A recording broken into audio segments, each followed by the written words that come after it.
Man, it was one of those days where the rain decided to pour down like there was no tomorrow. I'm sitting there at the small therapy clinic, staring out the window, thinking about how annoying it's gonna be to walk home without an umbrella. Like seriously, rain, can't you cut me some slack? Suddenly, the door swings open, and in walks Kate, the new psychiatrist.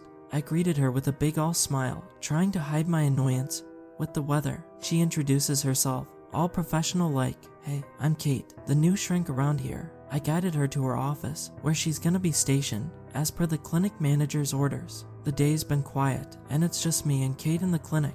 So, I figure, why not strike up a conversation? I stroll into Kate's office, trying to be friendly. "So, Kate, how long have you been practicing the art of messing with people's heads?" She chuckles and says, "About 10 years now. You know, the usual stuff, listening to people's problems and pretending like I have all the answers." I'm genuinely impressed, and I ask her how she got into this whole therapy gig. That's when I notice something off about her. She's visibly bothered by something. Being the nosy person I am, I ask her what's eating at her. She hesitates, glancing around like she's afraid someone might be eavesdropping. Patient confidentiality, and all that jazz. I push her a bit, telling her it's just us girls. Spill the beans. Finally, she sighs and decides to share a story. "Alright, fine. But this one's a doozy," she warns, looking dead serious. I lean in, my curiosity on full blast. She starts telling me about this kid named Gabe, a 13-year-old who gave her the creeps. I mean, 13. Kids that young needing therapy. The world's messed up, man. Kate explains how she met Gabe and his mom at this rundown house on Mill Street. The boy seemed normal at first, but then she asked what was wrong with him. Gabe's mom goes on about how since he was 6, the kid avoided going outside like the plague. Windows were a no-go zone too. I'm thinking, okay, maybe he's just an introvert or something. But Kate's face turns serious as she continues. Apparently, Gabe wouldn't spill the beans about why he was so scared of the outside world. The mom was clueless, and the kid was keeping quiet, like he was holding on to some deep, dark secret. She then continued her story where she visits Gabe's home, determined to unravel the mystery behind this kid's fear of the great outdoors. On day 1, everything seemed normal. Cartoons, YouTube videos, books with mom, nothing out of the ordinary. But that window incident, that's what kept Kate up at night. As the day continues, Kate's got her eyes peeled, watching Gabe like a hawk for any clues. The kid's doing the same routine, cartoons, iPad, books, all the usual stuff. But then, like clockwork, he inches closer to that darn window. For a whole hour, Gabe just stares outside, looking terrified.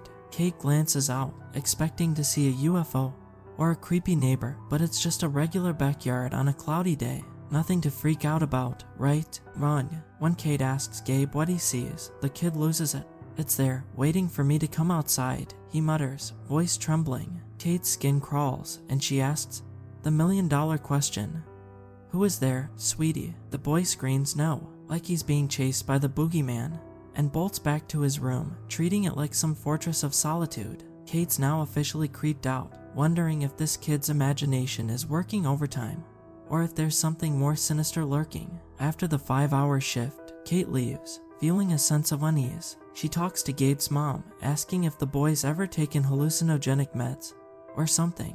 The mom, defensive yet concerned, reassures Kate that she wouldn't let her kid pop pills without a doctor's say-so. Day 1 wraps up with Kate promising to come back tomorrow. As she tells me this, I'm getting goosebumps. I ask, "What did you do on the second day, Kate?" She smirks a bit, saying, "You're gonna have to wait for tomorrow to find out." I roll my eyes, slightly disappointed, but life at the clinic calls. New visitors are streaming in. As I head home, eat dinner, and lay in bed, I can't shake the feeling that Kate's story is gonna unveil something dark and twisted.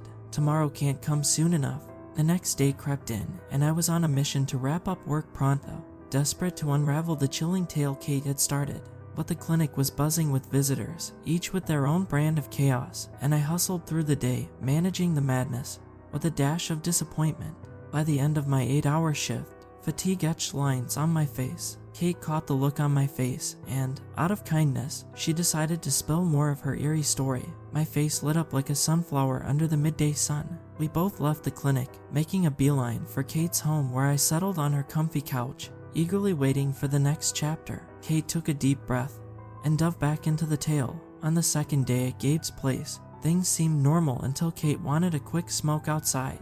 That's when Gabe, urgency in his voice, stopped her, warning that opening the door would let it in. Intrigued, Kate peered outside but found no one. Choosing not to open the door, the boy visibly relaxed. Thinking on her feet, Kate asked Gabe to draw what he saw in the backyard. Surprisingly, the boy agreed and quickly grabbed his drawing supplies. As he sketched, I watched in shock as the image took form. A tall, pale woman with long black hair, long arms, wearing a white dress smeared in blood, a devilish smile etched on her face. Holy cheesecakes, Kate muttered, her heart racing. She asked Gabe if this was the reason he avoided the outside, and he nodded in confirmation. Even Gabe's terrified mother gazed upon the drawing. At the end of the 5-hour shift, Kate meticulously documented every detail in her report. She nudged me to call it a day, promising to finish the story tomorrow. In shock, I left for home, unable to eat or do anything as fear and excitement churned in my mind. That night, Kate detailed the story further. She spoke about the shift in Gabe's home's atmosphere after the drawing, a sinister presence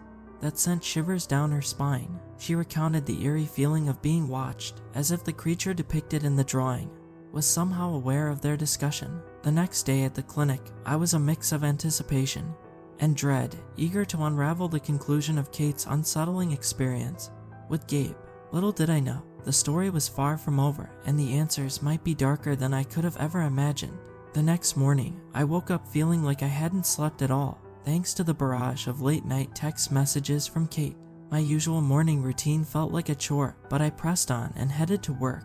To my surprise, the clinic was eerily quiet once again. A sense of relief washed over me. I couldn't fathom dealing with another day of administrative chaos like the one before. Just when I thought it was going to be a mundane day, Kate strolled into the clinic, offering to finish her story in her office before the inevitable swarm of visitors descended upon us. "Is it Christmas already?" I quipped excitedly. Kate chuckled, and we both settled into her office with steaming cups of coffee. The air became tense as Kate resumed her story, her eyes filled with seriousness and dread. On the third and final day of her assessment with Gabe, Kate entered the boy's chilling home, suspecting schizophrenia or monstrous illusions tied to his anxiety. Little did she know, the terrifying climax awaited her. As Kate monitored Gabe, he claimed to hear strange noises from the basement.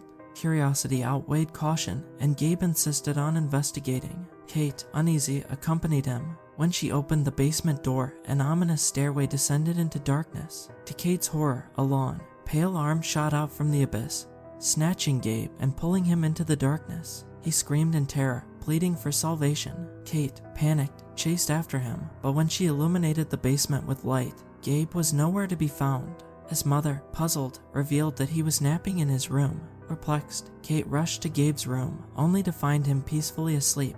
However, something was off. Gabe awoke, seemingly normal, but Kate sensed an underlying difference. When he miraculously stepped into the outside world, Kate couldn't shake the feeling that things weren't as they seemed. Writing her report, Kate convinced herself that Gabe had returned to normal, but the haunting memory of the basement lingered. The boy's mother thanked Kate for resolving the dilemma, unaware of the doubts clouding the psychiatrist's mind. Kate left that day with a multitude of questions, haunted by the unsettling experience in the basement.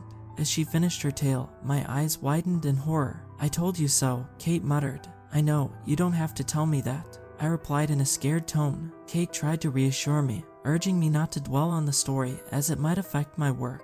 I attempted to put on a brave face, but deep down, the terror lingered. As new visitors flooded the clinic, I went back to my routine, forever haunted by the basement incident and Kate's chilling story, unsure if it was true or a fragment of a disturbed imagination.